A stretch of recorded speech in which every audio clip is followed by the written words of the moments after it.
पुढची महत्त्वाची बातमी आपण पाहूयात। एमपीएससीच्या सीबीटी परीक्षा पद्धतीच्या विरोधामध्ये काँग्रेसनं आता बेमुदत साखळी उपोषणाला सुरुवात केली आहे। महाराष्ट्र लोकसेवा आयोगाने भरती परीक्षा संगणक आधारित पद्धतीने घेण्याचा निर्णय जाहीर केल्यानंतर राज्यभरातील विद्यार्थी, पालक, स्पर्धा परीक्षा शिक्षक, अकॅडमी प्रतिनिधी आणि विविध विद्यार्थी संघटनांच्या वतीने आता या निर्णयाला तीव्र विरोध केला जातोय। या पार्श्वभूमीवर नवी मुंबई शहर जिल्हा काँग्रेस कमिटी यांच्या संयुक्त विद्यमाने विद्यार्थ्यांच्या न्याय्य मागण्यांच्या समर्थनार्थ एमपीएससी मुख्यालय सीबीडी बेलापूर नवी मुंबई येथे बेमुदत साखळी उपोषण आणि ठिय्या आंदोलन आता सुरू करण्यात आलेलं आहे।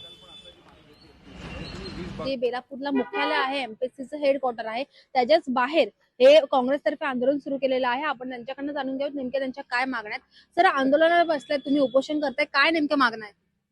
एमपीएससीनी ऑफलाईन पद्धतीनेच परीक्षा घ्याव्या ही आमची प्रमुख मागणी आहे। ऑफलाईन आतापर्यंत 60 वर्ष झाली एमपीएससी ऑफलाईन पद्धतीने व्यवस्थित परीक्षा घेत होते। अचानकपणे त्या लोकांनी हा ऑनलाईन करण्याचं ठरवलंय आणि तुम्ही पाहत असाल की ऑनलाईन पद्धतीमध्ये किती गपले झालेत, किती झोल झाले आहेत, किती लिकेज झालेले आहेत पेपर। तर ही पारदर्शकता कायम राहावी म्हणून ऑफलाईन पद्धतीने त्यांनी परीक्षा घेतल्या पाहिजेत, ही आमची प्रमुख मागणी है। आंदोलन का मेन कारण है जो गवर्नमेंट ने ऑनलाइन एग्जामिनेशन किया है, जिससे बच्चों के लिए चीटिंग का रास्ता खोल रहे हैं, अपने कॉन्ट्रैक्टरों को बड़ा टेंडर देने का काम कर रहे हैं ऑनलाइन।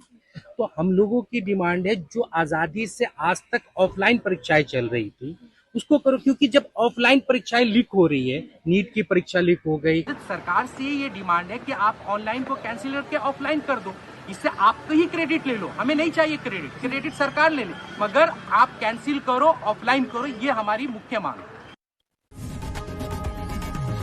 लोकशाही मराठी ऐका, पहा, जागरूक रहा।